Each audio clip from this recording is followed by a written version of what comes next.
Madrid tiene lugares donde la historia se muestra como monumento, plazas, estatuas, edificios oficiales. Pero también tiene otros lugares donde la historia no se muestra, se esconde. Lugares que no aparecen en postales, pero que en su interior guardaron decisiones, privilegios y silencios. Y en esa categoría existe un tipo de edificio especialmente oscuro, la mansión del poder. No la mansión elegante de la realeza turística, sino la mansión privada del hombre que podía llamar por teléfono y cambiar el destino de otros sin dejar rastro. Así empieza esta historia, con un palacio que parece tranquilo, rodeado de vegetación, lejos del ruido de la ciudad, y una pregunta que pesa más que la piedra. ¿Qué ocurrió dentro de una casa construida para el poder absoluto? En las afueras de Madrid, cerca de El Pardo, existe un lugar asociado a uno de los nombres más polémicos de la España del siglo XX, el Marqués de Villaverde. No fue un artista, no fue un escritor, no fue un héroe popular, fue un hombre conectado directamente a la cima del régimen franquista. Un hombre que se movía en la misma atmósfera que la familia del dictador, con acceso privilegiado y un apellido que funcionaba como contraseña. Y cuando un hombre así tiene una mansión, la mansión no es una casa. Es un símbolo, una extensión física de la influencia. Un espacio donde todo es lujo, sí, pero también control. Porque el poder real no solo se ve en la política, se ve en la capacidad de vivir lejos del resto del país, en un mundo cerrado donde la realidad común no entra. El problema de estas mansiones es que desde fuera parecen demasiado limpias, demasiado ordenadas. Y cuando algo es demasiado ordenado en una época de represión, el orden se siente siniestro. Porque el orden absoluto suele significar que alguien pagó el precio. La España de aquellos años era un país donde muchas cosas no se podían decir, donde muchas historias se enterraban sin titular, donde el miedo era parte del aire. Y mientras millones sobrevivían con lo mínimo, otros vivían en palacios privados, protegidos por privilegio y silencio. Ese contraste es el primer golpe emocional de esta historia. No es paranormal. Es humano. Es social. Es oscuro porque es real. En una mansión así, la vida diaria no se parece a la vida de la calle. Hay empleados, rutinas de servicio, puertas internas, reglas invisibles. Y sobre todo, hay una diferencia fundamental. Nadie entra sin permiso. Nadie mira sin ser visto. Nadie pregunta sin consecuencias. Y eso convierte cualquier mansión de poder en un lugar perfecto para el misterio. No porque haya fantasmas, sino porque hay espacios donde las decisiones ocurren sin testigos. Y una decisión sin testigos es el tipo de cosa que puede destruir vidas y desaparecer al mismo tiempo. Este palacio, asociado a un círculo de élite, se convirtió con el tiempo en símbolo de una España escondida. Una España donde se vivía con lujo mientras el país entero estaba lleno de miedo y silencio. Y esa dualidad, lujo por fuera, oscuridad moral por dentro, es exactamente lo que hace que esta historia funcione como documental. Porque la mansión no es solo un lugar bonito para filmar. Es un espejo donde se ve cómo el poder transforma la vida en algo irreal, en algo que parece existir fuera de las leyes normales, fuera de la empatía, fuera del tiempo. Y para entender esta historia hay que entender una verdad incómoda. El poder necesita escenarios, necesita espacios donde sentirse invulnerable, lugares donde las paredes sean gruesas, donde el ruido de la calle no entre, donde el mundo exterior se convierta en un rumor lejano.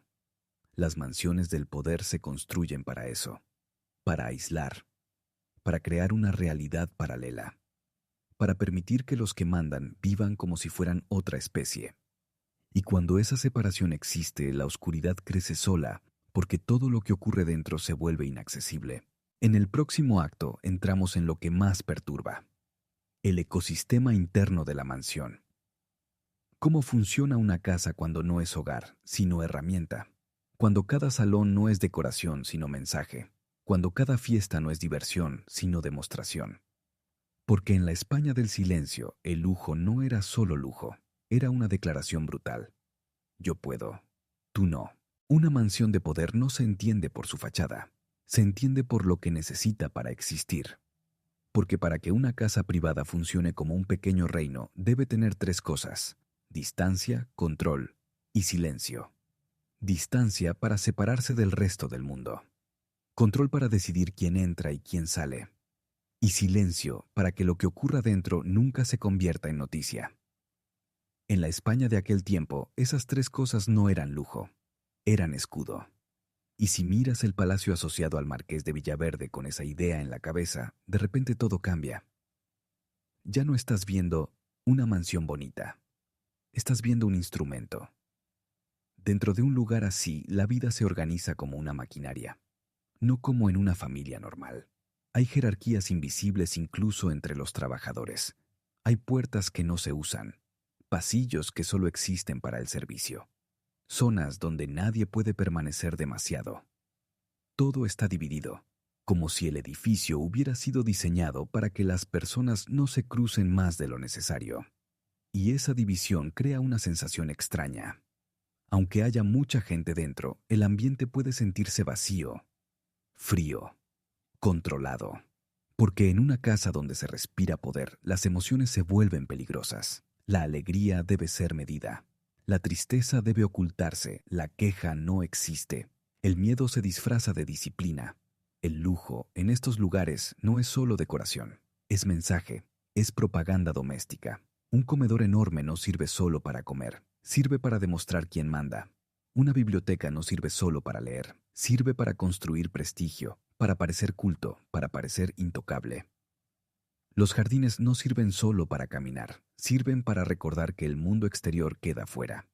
Que aquí dentro hay una realidad distinta. Y eso es lo que vuelve inquietante a un palacio como este. Su belleza no tiene inocencia. Está cargada, está construida para impresionar y para separar. Y cuando el palacio pertenece a alguien conectado directamente con el núcleo del régimen, la separación se vuelve más oscura. Porque el poder de esa época no era un poder suave. Era un poder que podía castigar, callar, borrar. Un poder que se apoyaba en una cultura del miedo y de la obediencia. Por eso, imaginar una fiesta elegante dentro de un palacio así no se siente glamuroso. Se siente surrealista, porque la fiesta existe sobre una base de silencio social. La música tapa otras cosas. El vino borra la culpa. Y el lujo se convierte en una máscara brillante sobre una realidad dura. Las mansiones del poder siempre generan el mismo fenómeno alrededor: rumores. Y no porque el palacio haga algo paranormal, sino porque la gente de fuera llena el vacío de información con historias. ¿Quién entra? ¿Quién sale? ¿Qué se decide? ¿Qué se negocia? En tiempos de represión, los rumores tienen una función: explican lo que nadie puede decir. Por eso, alrededor de un lugar así, siempre aparecen frases como: dicen que, se comenta que, me contaron que. Esas frases son el lenguaje del miedo social. Y aunque algunas sean mentira, todas nacen de una verdad. Que la gente sabía que allí dentro se podía mover el destino de otros. El Marqués de Villaverde se convirtió en un personaje que, para muchos, simbolizaba esa España de privilegios cerrados. La España donde algunas familias vivían por encima del resto. Y cuando una persona representa privilegio, cualquier cosa que toque se vuelve símbolo. Su casa se vuelve símbolo. Sus paredes se vuelven símbolo. Y los símbolos atraen odio, fascinación y, sobre todo, obsesión. Porque el público quiere mirar lo que no puede tener. Y también quiere entender cómo funciona el mundo que le está prohibido. Aquí aparece un detalle psicológico que hace oscura la historia. En un palacio así, todo se siente demasiado seguro. Y esa seguridad, cuando se construye sobre un país lleno de miedo, se convierte en culpa invisible. Porque afuera hay incertidumbre y aquí adentro hay control. Afuera hay escasez y aquí adentro hay abundancia. Afuera hay miedo a hablar y aquí adentro hay conversaciones privadas sin consecuencias. Esa desigualdad no necesita ser pronunciada para sentirse. Se siente en la arquitectura, en el tamaño de los espacios, en la cantidad de objetos, en el simple hecho de que esta mansión exista, y así el palacio se transforma en una especie de cápsula moral. Un lugar donde se concentra el privilegio, donde el poder se vuelve cotidiano, donde lo extraordinario se normaliza. Y cuando lo extraordinario se normaliza, la empatía se reduce. Porque si vives demasiado tiempo en una realidad paralela, empiezas a creer que es la única. Y ese es el peligro de los palacios del poder. Crean una burbuja donde las consecuencias parecen lejanas, donde la vida de otros se convierte en algo abstracto. En las sombras de esa burbuja, la historia se vuelve más inquietante. Porque un palacio no guarda solo objetos, guarda decisiones, guarda nombres, guarda acuerdos, guarda silencios. Y aunque nunca veamos esos silencios escritos en una pared, podemos sentir que existieron. Porque la manera en que un edificio se organiza, la manera en que se protege, la manera en que se esconde, siempre revela una intención. Y la intención aquí es clara: mantenerse fuera del alcance del mundo común. Este acto se cierra con la idea más oscura de todas: que el palacio no era un simple hogar, era una máquina de aislamiento. Una forma de vivir por encima de la historia mientras la historia ocurría afuera. Y cuando por fin la historia cambia, cuando el país se transforma, esos palacios quedan como fósiles vivos, no solo por su arquitectura, sino por lo que representan. Una época donde el poder podía ocultarse detrás de belleza y el silencio podía comprarse con muros. En el próximo acto entraremos en la parte más inquietante: lo que pasa cuando el poder se debilita. Porque cuando un régimen cambia, los palacios no cambian igual de rápido. Se quedan ahí, llenos de objetos y de memoria, como si no aceptaran el nuevo mundo. Y cuando un edificio se niega a aceptar el cambio, se convierte en algo más que una mansión. Se convierte en un fantasma político, un lugar donde el pasado se resiste a morir. Todo imperio privado comparte la misma fragilidad. Depende del aire de su época. Mientras el aire es favorable, el palacio parece eterno. Pero cuando el aire cambia, el palacio no se derrumba de golpe. Se queda quieto, y esa quietud se vuelve inquietante. Porque un lugar construido para el poder no sabe vivir sin poder. Fue diseñado para la presencia, para la autoridad, para la sensación de invulnerabilidad. Y cuando la autoridad empieza a quebrarse afuera, dentro del palacio se produce un fenómeno silencioso: la paranoia. No la paranoia espectacular de las películas, sino la paranoia real, la que se siente como tensión constante en el cuerpo, la que te hace mirar a la puerta como si pudiera abrirse en cualquier momento, la que convierte cada llamada en amenaza, cada rumor en cuchillo, cada visita en juicio. A medida que España avanzaba hacia cambios irreversibles, el mundo de las élites cerradas comenzó a sentir el temblor. No porque el palacio se quedara sin paredes, sino porque el palacio se quedaba sin control total. Y cuando una persona ha vivido acostumbrada a que todo se resuelva con una conexión, con un apellido o con un teléfono, el simple hecho de que algo se vuelva imprevisible es terror. El poder tiene su propio miedo, el miedo a perderlo. Y ese miedo puede ser más violento que el miedo de quien nunca tuvo nada. Porque perderlo todo duele más cuando tu identidad estaba hecha de posesión. En este acto, el palacio deja de ser solo símbolo de privilegio y empieza a ser símbolo de resistencia. Una resistencia pasiva, silenciosa, casi obsesiva. Se vuelve un lugar donde se intenta congelar el tiempo, donde las rutinas siguen como si el mundo no estuviera cambiando, donde el lujo sigue brillando como si la historia no estuviera escribiendo otro capítulo. Y esa negación es oscura, porque la negación es la forma elegante del miedo. No se grita, se disfraza. Se sirve la mesa igual, se pasea por los jardines igual, se celebran cenas como si nada. Pero debajo del protocolo hay una pregunta que nadie dice en voz alta: ¿cuánto falta para que todo esto termine? Cuando un edificio alberga esa pregunta, se vuelve pesado. No hace falta que ocurra nada sobrenatural. La presión histórica ya es suficiente. Un palacio asociado a figuras del régimen franquista no es neutral. No puede serlo. Lleva una carga moral, lleva una carga política, lleva una carga de memoria nacional. Y esa carga no se ve en una foto, pero se siente en la atmósfera. Por eso, para muchos, la idea misma de ese palacio es incómoda. Porque representa una España que muchos quieren olvidar y muchos otros se niegan a olvidar.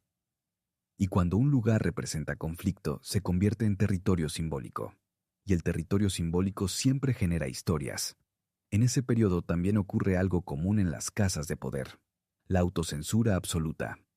no solo hacia afuera, sino hacia adentro. Porque cuando el mundo se vuelve peligroso, incluso las conversaciones en familia cambian.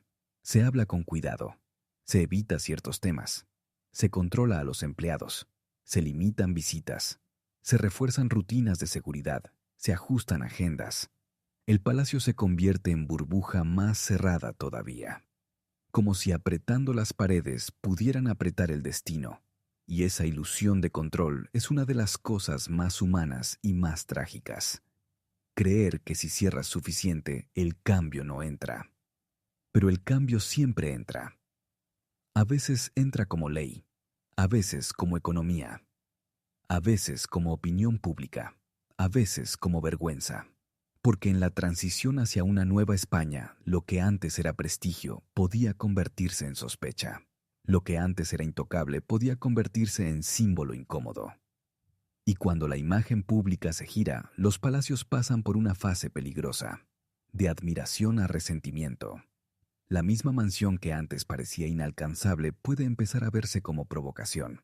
Y la provocación, en épocas sensibles, atrae riesgo, atrapa odio, atrapa deseos de venganza cultural. Aquí aparece el lado más oscuro de las mansiones del poder: la desconexión. Dentro todo puede seguir funcionando como si nada. Fuera la gente vive otra realidad. Y esa desconexión es el terreno perfecto para el mito. Porque el público siente que hay una injusticia silenciosa. Que mientras muchos cambiaron, algunos se quedaron iguales. Y esa sensación, incluso si es simplificada, se transforma en historia. En esa casa nunca pasó nada. En esa casa siempre mandaron. En esa casa se escondió todo. Es la imaginación social creando narrativa para equilibrar lo que percibe como desigualdad.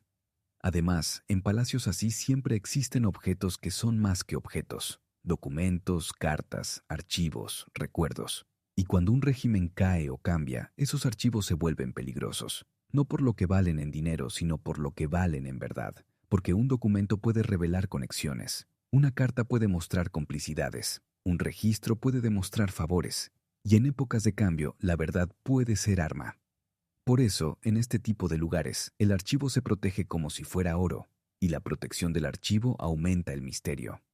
¿Qué hay ahí dentro que no debe salir? El palacio empieza a parecer un cofre sellado. Y cuando un cofre está sellado, el público imagina que dentro hay algo oscuro. Aunque solo haya papeles viejos, la imaginación lo transforma en prueba, en evidencia, en pecado histórico. Y esa idea se queda. Porque la historia moderna no solo se escribe con hechos, también con percepciones. Y la percepción de un palacio ligado a la élite franquista es pesada, porque es la percepción de un poder que existió demasiado tiempo. Este acto, entonces, es el momento donde la mansión se vuelve un fantasma político.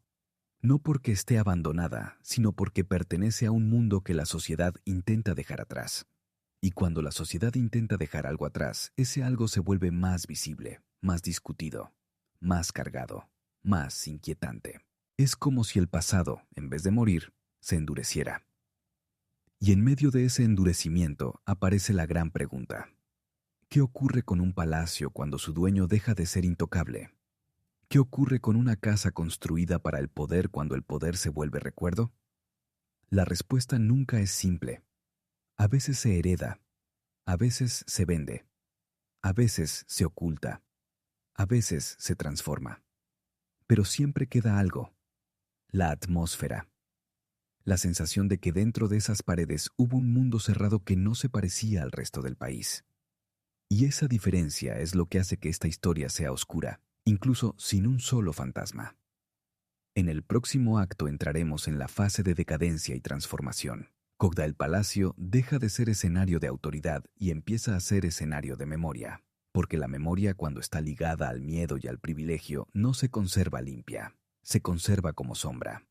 Y esa sombra, tarde o temprano, termina filtrándose por las grietas. Todo imperio privado comparte la misma fragilidad. Depende del aire de su época. Mientras el aire es favorable, el palacio parece eterno. Pero cuando el aire cambia, el palacio no se derrumba de golpe. Se queda quieto, y esa quietud se vuelve inquietante. Porque un lugar construido para el poder no sabe vivir sin poder. Fue diseñado para la presencia, para la autoridad, para la sensación de invulnerabilidad. Y cuando la autoridad empieza a quebrarse afuera, dentro del palacio se produce un fenómeno silencioso: la paranoia.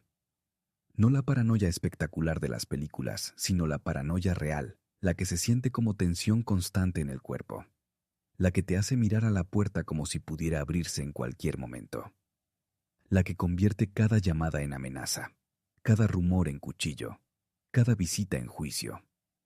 A medida que España avanzaba hacia cambios irreversibles, el mundo de las élites cerradas comenzó a sentir el temblor. No porque el palacio se quedara sin paredes, sino porque el palacio se quedaba sin control total. Y cuando una persona ha vivido acostumbrada a que todo se resuelva con una conexión, con un apellido o con un teléfono, el simple hecho de que algo se vuelva imprevisible es terror. El poder tiene su propio miedo, el miedo a perderlo. Y ese miedo puede ser más violento que el miedo de quien nunca tuvo nada, porque perderlo todo duele más cuando tu identidad estaba hecha de posesión. En este acto, el palacio deja de ser solo símbolo de privilegio y empieza a ser símbolo de resistencia. Una resistencia pasiva, silenciosa, casi obsesiva. Se vuelve un lugar donde se intenta congelar el tiempo, donde las rutinas siguen como si el mundo no estuviera cambiando, donde el lujo sigue brillando como si la historia no estuviera escribiendo otro capítulo. Y esa negación es oscura, porque la negación es la forma elegante del miedo. No se grita, se disfraza, se sirve la mesa igual, se pasea por los jardines igual, se celebran cenas como si nada. Pero debajo del protocolo hay una pregunta que nadie dice en voz alta: ¿cuánto falta para que todo esto termine? Cuando un edificio alberga esa pregunta, se vuelve pesado. No hace falta que ocurra nada sobrenatural. La presión histórica ya es suficiente. Un palacio asociado a figuras del régimen franquista no es neutral. No puede serlo. Lleva una carga moral, lleva una carga política, lleva una carga de memoria nacional. Y esa carga no se ve en una foto, pero se siente en la atmósfera. Por eso, para muchos, la idea misma de ese palacio es incómoda, porque representa una España que muchos quieren olvidar y muchos otros se niegan a olvidar. Y cuando un lugar representa conflicto, se convierte en territorio simbólico. Y el territorio simbólico siempre genera historias. En ese periodo también ocurre algo común en las casas de poder: la autocensura absoluta. No solo hacia afuera, sino hacia adentro. Porque cuando el mundo se vuelve peligroso, incluso las conversaciones en familia cambian. Se habla con cuidado. Se evita ciertos temas.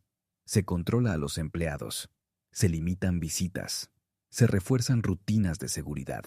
Se ajustan agendas. El palacio se convierte en burbuja más cerrada todavía, como si apretando las paredes pudieran apretar el destino. Y esa ilusión de control es una de las cosas más humanas y más trágicas. Creer que si cierras suficiente, el cambio no entra. Pero el cambio siempre entra. A veces entra como ley, a veces como economía, a veces como opinión pública, a veces como vergüenza. Porque en la transición hacia una nueva España, lo que antes era prestigio podía convertirse en sospecha. Lo que antes era intocable podía convertirse en símbolo incómodo. Y cuando la imagen pública se gira, los palacios pasan por una fase peligrosa, de admiración a resentimiento. La misma mansión que antes parecía inalcanzable puede empezar a verse como provocación. Y la provocación en épocas sensibles atrae riesgo, atrapa odio, atrapa deseos de venganza cultural. Aquí aparece el lado más oscuro de las mansiones del poder: la desconexión. Dentro todo puede seguir funcionando como si nada. Fuera, la gente vive otra realidad.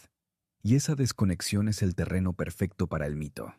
Porque el público siente que hay una injusticia silenciosa, que mientras muchos cambiaron, algunos se quedaron iguales. Y esa sensación, incluso si es simplificada, se transforma en historia. En esa casa nunca pasó nada. En esa casa siempre mandaron. En esa casa se escondió todo. Es la imaginación social creando narrativa para equilibrar lo que percibe como desigualdad. Además, en palacios así siempre existen objetos que son más que objetos: documentos, cartas, archivos, recuerdos. Y cuando un régimen cae o cambia, esos archivos se vuelven peligrosos. No por lo que valen en dinero, sino por lo que valen en verdad. Porque un documento puede revelar conexiones. Una carta puede mostrar complicidades. Un registro puede demostrar favores. Y en épocas de cambio, la verdad puede ser arma. Por eso, en este tipo de lugares, el archivo se protege como si fuera oro. Y la protección del archivo aumenta el misterio. ¿Qué hay ahí dentro que no debe salir? El palacio empieza a parecer un cofre sellado. Y cuando un cofre está sellado, el público imagina que dentro hay algo oscuro.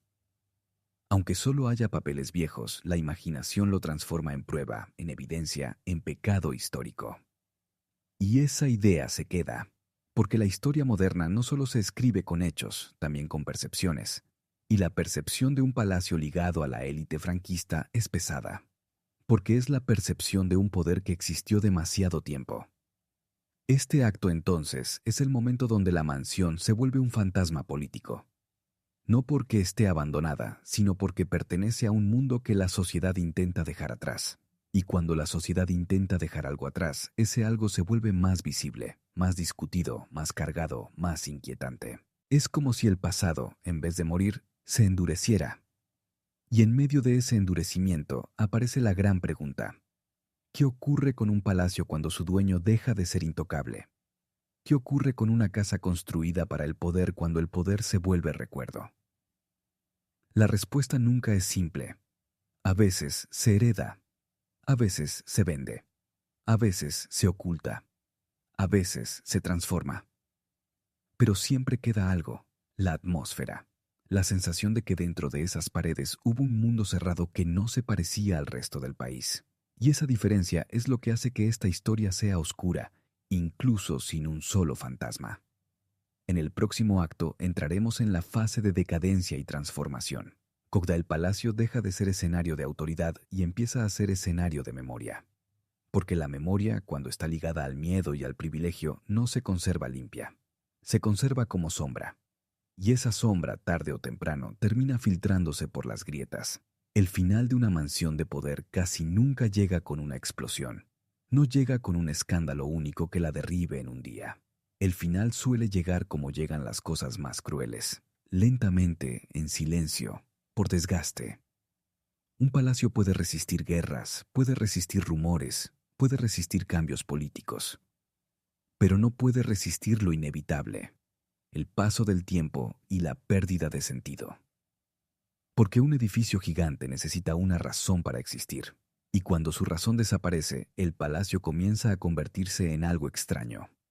Un cadáver elegante, un lugar demasiado grande para el presente, demasiado cargado para ser solo una casa, demasiado simbólico para ser inocente. En el caso del palacio asociado al Marqués de Villaverde, lo que lo vuelve oscuro no es solo la arquitectura, ni siquiera el lujo, es la sombra histórica que lo acompaña. Porque en España, el pasado del franquismo no es un capítulo cerrado con una sola frase, es una herida larga. Una herida que para algunos debe olvidarse y para otros debe recordarse. Y en medio de esa tensión, los lugares ligados al poder de esa época se convierten en objetos peligrosos. No peligrosos físicamente, sino moralmente. Lugares que provocan preguntas, lugares que recuerdan desigualdades, lugares que parecen decir, esto fue posible y ocurrió muy cerca. Y esa cercanía es lo que convierte el palacio en un fantasma político. No necesitas ver una sombra en un pasillo para sentir inquietud. Basta con entender lo que representaba. Un mundo de privilegios cerrados, de conexiones, de puertas que se abrían solo para algunos. Un mundo donde el silencio se compraba con poder. Y cuando un país intenta reconstruirse después de décadas así, los símbolos del viejo mundo quedan como piedras pesadas en el camino. Puedes rodearlas, puedes ignorarlas, pero siguen allí. Y la presencia constante de un símbolo conflictivo genera una tensión psicológica colectiva. La gente no necesita entrar en el palacio para sentirlo. Sabe que existe. Sabe lo que significa. Y eso es suficiente. Con el tiempo, la mansión empieza a perder lo que la hizo fuerte, su capacidad de controlar la narrativa. Porque en la era moderna, el control absoluto es casi imposible. La información se filtra. La curiosidad crece. La gente pregunta. Se hacen documentales, se escriben artículos, se comparan versiones. Se busca cada fotografía antigua. Y cada nueva mirada sobre el pasado es una pequeña grieta en la pared del silencio. No una grieta física, pero sí simbólica. La mansión, que antes era un cofre sellado, empieza a sentirse como un cofre agrietado, todavía cerrado, pero ya no invulnerable. Este es el momento más inquietante, cuando el palacio deja de ser una casa privada y se convierte en un problema de memoria, porque la memoria es más fuerte que la propiedad. Puedes ser dueño de un edificio, pero no puedes ser dueño del significado que la sociedad le da. Y el significado, en este caso, es pesado. Es el eco de una época donde el poder se ejercía lejos del resto, desde espacios protegidos por privilegio. Cuando ese significado se instala en la mente colectiva, el palacio ya no vive solo para su familia. Vive como símbolo público. Y los símbolos públicos se desgastan, se discuten, se atacan, se reinterpretan. El edificio empieza a existir en la conversación del país. Y existir en la conversación es peligroso, porque la conversación no se controla. Mientras tanto, dentro del palacio ocurre otra muerte. La muerte cotidiana. Las mansiones no mueren solo por historia, mueren por uso. Un palacio necesita vida para seguir siendo palacio. Necesita eventos, rutinas, movimiento. Necesita voces, música, conversaciones. Si esas cosas se reducen, el palacio se vuelve hueco. Y un palacio hueco se convierte en un lugar donde el silencio pesa como una sustancia, donde cada paso suena como intruso, donde cada puerta cerrada parece esconder una época entera. Muchos edificios de poder terminan así, no como ruinas románticas, sino como espacios parcialmente apagados. Se vive en una zona, se cierran otras. Se conservan habitaciones como si fueran vitrinas. Se guardan muebles como si fueran reliquias. Y esa forma de existencia es profundamente inquietante porque parece negar el presente. Es como si el edificio insistiera en vivir en el pasado. Como si cada salón dijera, antes éramos algo. Y cuando un lugar te repite antes, se siente como un lamento gigante. La decadencia también llega en forma de vulnerabilidad, porque incluso los palacios con muros altos se vuelven frágiles cuando ya no tienen la misma red de protección. Ya no es solo cuestión de seguridad física, es cuestión de exposición. La mansión empieza a ser más visible, más discutida, más observada. Y ser observado para un palacio construido para el control es una forma de derrota, porque el control se basa en decidir cuándo se te mira. Cuando otros deciden mirarte sin permiso, el poder ya no es absoluto. El palacio, entonces, se convierte en un animal viejo, todavía grande, todavía impresionante, pero ya no dominante. Y en esa fase final ocurre el verdadero juicio, no el juicio legal, sino el juicio del tiempo. Porque el tiempo juzga sin hablar, juzga dejando que las cosas pierdan brillo, juzga convirtiendo el lujo en algo antiguo, juzga transformando el prestigio en nostalgia. Y lo peor, juzga recordándole a todos que ningún imperio privado dura para siempre. Ni siquiera si tiene jardines, ni siquiera si tiene guardias, ni siquiera si tiene apellido. Todo termina siendo memoria. Y la memoria, tarde o temprano, se mezcla con la verdad. Ese es el final oscuro de esta historia. La mansión, que parecía invulnerable, termina atrapada en lo único que nunca pudo controlar del todo: la percepción pública y el paso del tiempo. Su arquitectura puede seguir en pie, pero su aura cambia. Lo que antes se veía como grandeza, ahora puede verse como exceso. Lo que antes se veía como respeto, ahora puede verse como distancia. Lo que antes parecía intocable, ahora parece un eco. Un eco de una España donde unos pocos podían vivir en una realidad paralela mientras el resto vivía otra. Y si hay una imagen final para este documental, no es una puerta derribada ni un incendio. Es algo más silencioso. El palacio al atardecer, quieto, hermoso, inmóvil. Un lugar que todavía se mantiene, pero que ya no domina. Un lugar donde la historia se quedó atrapada como polvo fino sobre muebles intactos. Un lugar donde las paredes no gritan, pero pesan. porque lo que ocurrió en ellas pertenece a un capítulo que el país aún discute. Y mientras el país discute, el palacio seguirá existiendo como lo que siempre fue en su forma más oscura. Un recordatorio físico de que el poder, cuando se esconde demasiado bien, termina convirtiéndose en sombra,